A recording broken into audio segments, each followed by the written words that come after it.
नामुमकिन को जो मुमकिन बना दे वो किसान है। मैं किसान हूँ और मैं प्राकृतिक खेती करता हूँ। जिस प्रकार हमें समाज एक अन्नदाता का नाम देता है, वो हम उसका दायित्व निभाते हुए हम प्राकृतिक खेती कर सबसे प्रथम अपने अपने घर मोहल्ले को, अपने देश को अच्छा खाएं और खिलाएं। और जो राह दिखा दे वो शासन प्रशासन है। प्राकृतिक साधनों को संसाधनों में बदलकर शाश्वत कृषि पद्धति है प्राकृतिक खेती।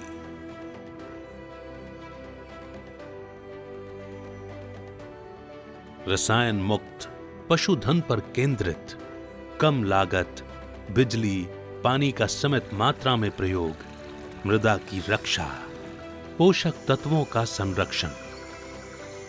इस अनमोल खजाने को सहेजने के लिए जब नीतिगत मार्गदर्शन और सहयोग मिलते हैं तो वो सोने पर सुहागा होता है, जो किसान गांव के आर्थिक सामाजिक विकास को गतिशील बनाता है। रासायनों के अत्यधिक उपयोग से जो दुष्प्रभाव हमारे मिट्टी पर और हमारे फसल उत्पादन पर पड़ रहा है, उसको देखते हुए मध्य प्रदेश शासन ने ये हमारी प्राकृतिक खेती योजना इसको प्रारंभ किया है। इस बात से तो हमारे किसान भाई बहुत अच्छे से इस चीज़ को जान रहे हैं कि आज प्राकृतिक खेती परम आवश्यक हो गई है, परंतु उन्हें मार्गदर्शन की आवश्यकता होती है। तो ये मार्गदर्शन कृषि विभाग के माध्यम से हमारे किसान भाइयों को मिल सकता है। किसान भाइयों से ये कहूँगी कि जो मध्य प्रदेश शासन का जो प्राकृतिक खेती का पोर्टल है, उस पर जाकर अपने आप को पंजीकृत करें और स्थानीय अधिकारियों से संपर्क करें, जहां से उन्हें ये जानकारियां प्राप्त हो सकें। आइए देखते हैं प्राकृतिक खेती कदम कदम पर किस तरह से की जाती है। बीजामृत, घन जीवामृत, केंचुआ खाद, जीवामृत, स्वस्थ बीज, स्वस्थ अंकुर, इससे बीजों को उपचारित किया जाता है।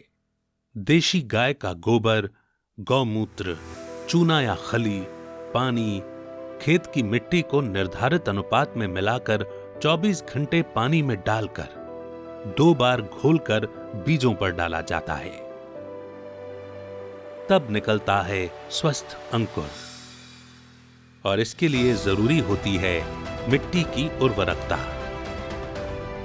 अब मिलते हैं मृदा के मित्र कीटों से, केंचुओं से।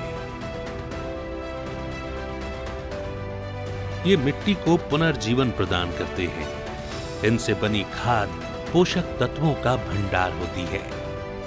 घन जीवामृत, धरती के मित्र कीटों के लिए रामबाण औषधि है ये। देशी गाय का गोबर, गौमूत्र, गुड़, बेसन, खेत के मेड़ की मिट्टी को निर्धारित प्रमाण में मिलाकर 48 घंटों के लिए बोरी से ढांककर छांव में सुखाया जाता है।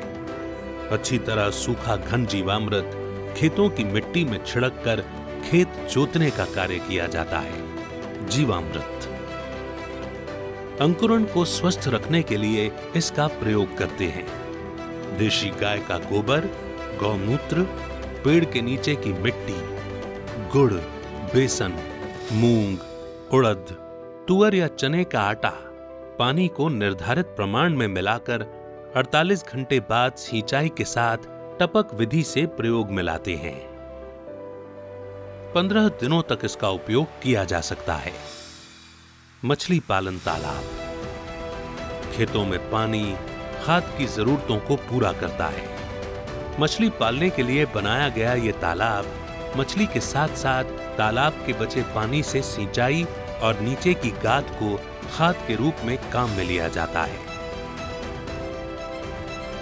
खेती के दुष्कर कार्यों में से एक होता है फसल खराब करने वाले कीड़े मकोड़े, रस चूसने वाले कीट, छोटी बड़ी सुंडी इल्लियां, फफूंद के आक्रमणों से रक्षा।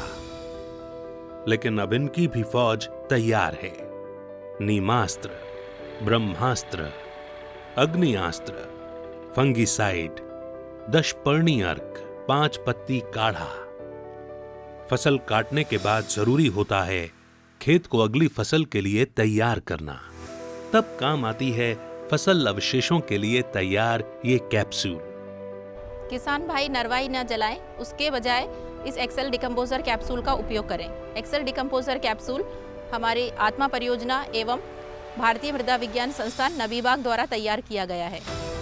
1 एकड़ के लिए 2 पैकेट एक्सेल डिकम्पोजर कैप्सूल काफ़ी है। इस कैप्सूल को गर्म पानी, गुड़ एवं चोकर के घोल में घोला जाता है। उसके बाद इसे 6 दिन तक ढककर छोड़ दिया जाता है। 6 दिन बाद हम इसे खेत पर छिड़क देते हैं। 30 दिन बाद हमारा खेत अगली बुआई के लिए तैयार हो जाता है।